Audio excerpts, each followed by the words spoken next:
옛날 옛적에 어느 마을에 농사꾼 돌쇠가 살았습니다. 돌쇠는 아주 착하고 아주 열심히 농사를 지었습니다. 그런데도 살림이 나아지지 않고 점점 먹고 살기 힘들었습니다. 돈깨나 있는 양반들의 논을 빌려서 농사를 짓고 수확한 쌀을 거의 다 주다시피 했습니다. 그래도 돌쇠는 언젠가는 자신의 논밭을 가질 수 있다고 생각을 했습니다. 하루는 돌쇠가 오랜만에 장터에 갔습니다. 그곳에서 어려서부터 친구인 칠복이를 만났습니다. 칠복이도 농사를 짓지만 게을렀고 허구한 날 술 마시고 노는 게 일이었습니다. 그럼 부인과 아이들이 얼마나 힘이 들었겠습니까? 칠복이는 오늘도 변함없이 주막에서 혼자 술을 먹고 있었습니다.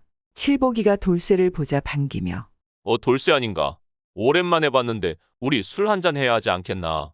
칠복이가 오랜만에 만난 회포를 풀자며 술을 한잔 하자고 청하였습니다. 그럼 좋지. 오늘 같은 날이 아니면 언제 술을 마시겠나? 그렇게 돌쇠는 친구 칠복이와 함께 주막에서 그간 서로 살던 이야기를 나누며 술을 마셨습니다. 그런데 너무 신이 난 나머지 술을 한잔 한다는 게 그만 취할 정도로 너무나 많이 먹게 되었습니다. 이러다가 날이 저물겠네.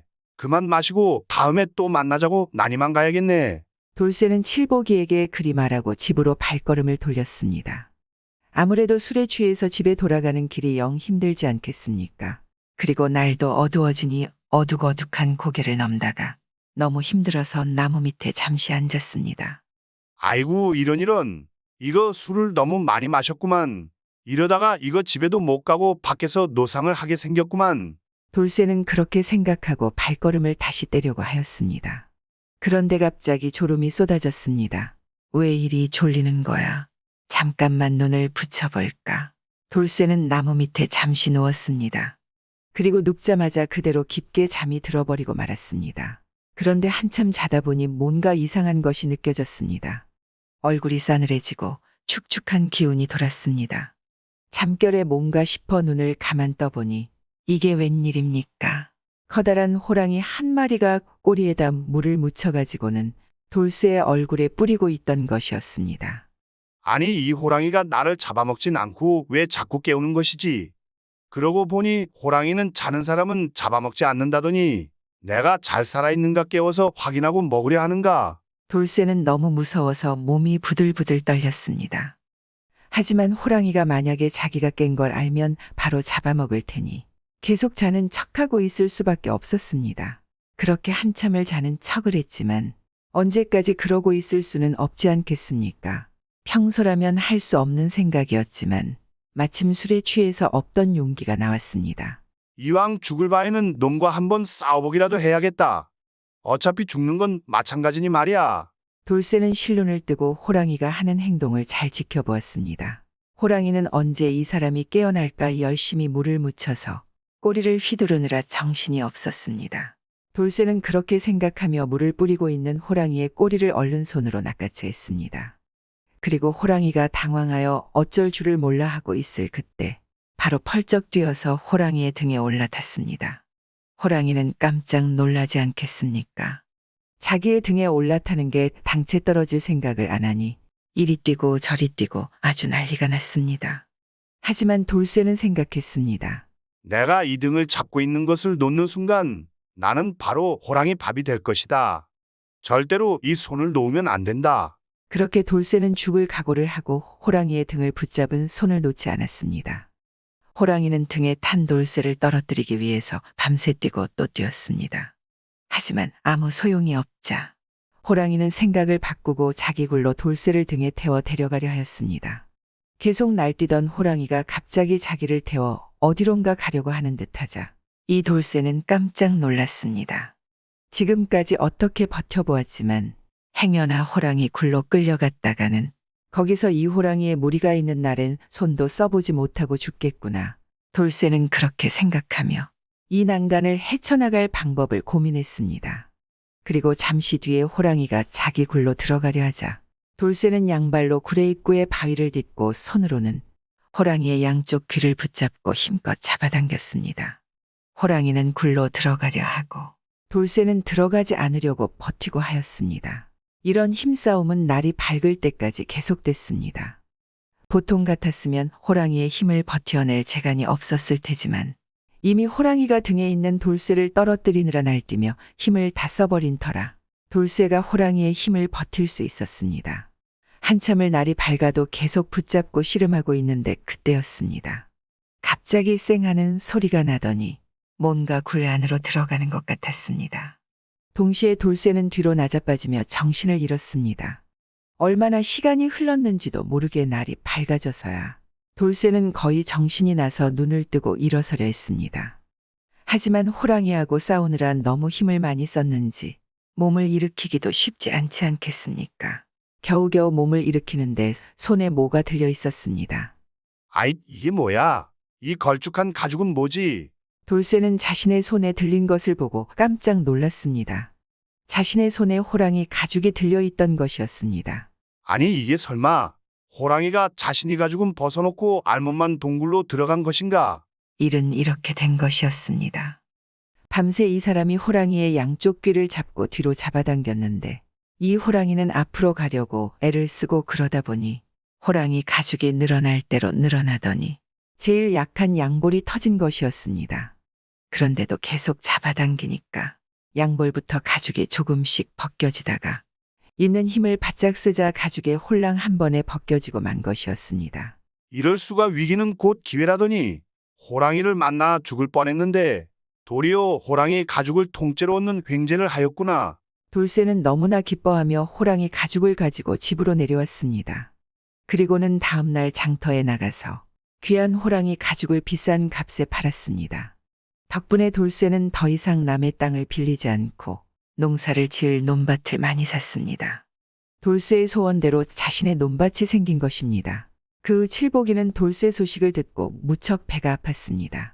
그래서 자기도 부자가 되고 싶어서 돌쇠한테 와서 어떻게 부자가 됐냐고 물었습니다. 그러니 이 돌쇠는 자신이 호랑이 가죽을 얻게 된 사연을 칠복이에게 상세히 설명해 주었습니다. 이 말을 들은 칠복이는 당장 호랑이 한 마리를 잡은 것 같이 기뻐했습니다. 나도 그렇게 호랑이 가죽 하나 구해와야겠구만. 아니, 자네도 하겠다고 보통 일이 아니네. 잘못하다간 죽을 수도 있어 위험할 텐데. 아석에 나도 죽을 뻔했네. 자네 땅 부자 된 거 보게. 그 정도는 감내해야 하지 않겠나. 내가 힘께나 쓰지 않나. 그렇게 칠복이는 마침 날이 장날이라 얼른 장에 가서 술을 잔뜩 먹고는 고개 나무 밑에 두어 일부러 잠을 청하였습니다. 그런데 호랑이가 오질 않은 것이었습니다. 다음날 그리고 다음날이 되어도 호랑이는 계속 오질 않았습니다.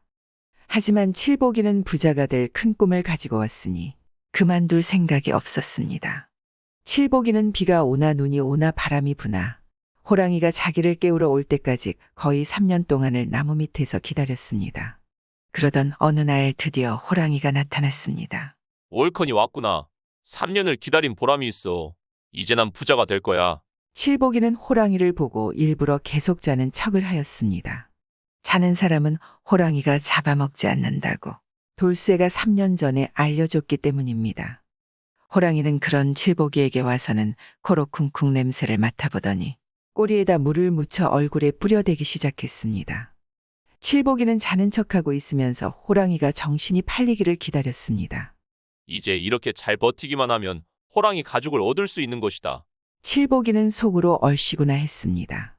3년의 기다림이 빛을 보는 것이었습니다.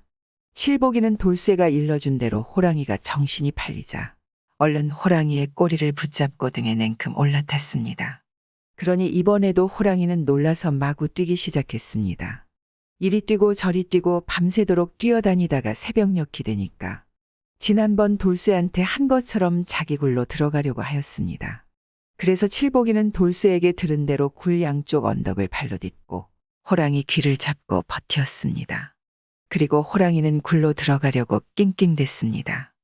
아니나 다를까 한참 실갱이를 하다 보니 뭐가 쌩하더니 뒤로 나자빠지고 말았습니다. 이미 각오는 하고 있었지만 워낙 순식간에 일어난 일이라 칠복이는 놀라 뒤로 자빠지며 정신을 잃고 말았습니다. 그래서 시간이 한참이나 지난 뒤에 정신을 차렸는데 손에 호랑이 가죽이 들려 있으니 칠복이는 얼마나 좋겠습니까? 나는 이제 부자다 부자. 호랑이 가죽을 손에 넣었다. 그렇게 칠복이는 기분 좋게 호랑이 가죽을 가지고 마을로 내려왔습니다. 무려 3년 만에 돌아온 것이었습니다. 가죽을 얼마에 팔아볼까나. 아주 비싼 값을 받아야 하는데 돌쇠보다 더 비싸게 팔아야지. 3년이나 걸렸으니까. 칠복이는 그렇게 생각하며 가죽을 사고 파는 장사꾼에게 가서 호랑이 가죽을 팔려고 하였습니다. 그런데 이 장사꾼이 가죽을 한참 보더니 사지 않겠다고 하는 것이었습니다. 이거 너무 비싸서 값을 치르지 못할 것 같은 건가? 칠복이는 그렇게 생각하고 다른 장사꾼에게 가서 가죽을 팔려 하였습니다. 그런데 장사꾼도 마찬가지로 가죽을 사려 하지 않았습니다. 이것들이 내 가죽을 안 사기로 작당 모의를 했구나. 그래서 내가 값을 내리면 그제서야 사겠다는 것이렸다. 칠복이는 그리 생각하고 가죽을 다음에 팔기로 하였습니다. 다음 날 다른 장터에 가죽을 팔러 갔습니다. 그런데 장터의 장사꾼들도 가죽을 한참 보고는 사지 않겠다고 하였습니다. 그렇게 되니 칠복이가 화가 나서 드디어 연유를 물어보지 않겠습니까? 아니 도대체 이 호랑이 가죽을 왜들 다 안 사겠다는 것이오. 이 귀한 것을 말이오. 그러자 이 가죽 장사꾼이 칠복이에게 말했습니다. 호랑이 가죽이 값이 비싼 이유는 그것이 아주 귀하기 때문입니다. 그런데 이 가죽은 일전에 이것과 아주 똑같은 통가죽이 있는지라 제대로 된 값을 받을 수 없는 물건이지요. 가죽이 너무 얇아서 쓸 데가 없습니다. 칠복이는 말을 듣고는 자리에 주저앉았습니다. 아니 이럴 수가. 칠복이가 벗긴 가죽은 바로 3년 전 돌쇠에게 가죽이 몽땅 벗겨져 알몸으로 도망갔던 호랑이의 가죽이었던 것입니다. 그동안 다시 털이 돋아나서 다시 생긴 두 번째 가죽이었습니다. 칠복이가 3년 동안 고생한 보람이 한순간에 사라져 버린 것이었습니다. 결국 칠복이는 호랑이 가죽을 팔지 않고 좋아하던 술도 끓고 농사일에만 몰두했습니다. 그러다가도 딴 생각이 나면 호랑이 가죽을 보고는 마음을 다시 세우고 열심히 살았습니다. 칠복이도 몇 년은 논밭도 사고 남부럽지 않게 살았습니다. 호랑이 가죽의 돌쇠와 칠복이의 인생을 바꿔놓지 않았겠습니까? 요즘에도 성실하게 사는 것보다 요행을 부리는 사람들이 있습니다. 이런 사람들은 한 번도 호랑이 가죽을 가져보지 못하지 않겠습니까? 구독은 공짜입니다.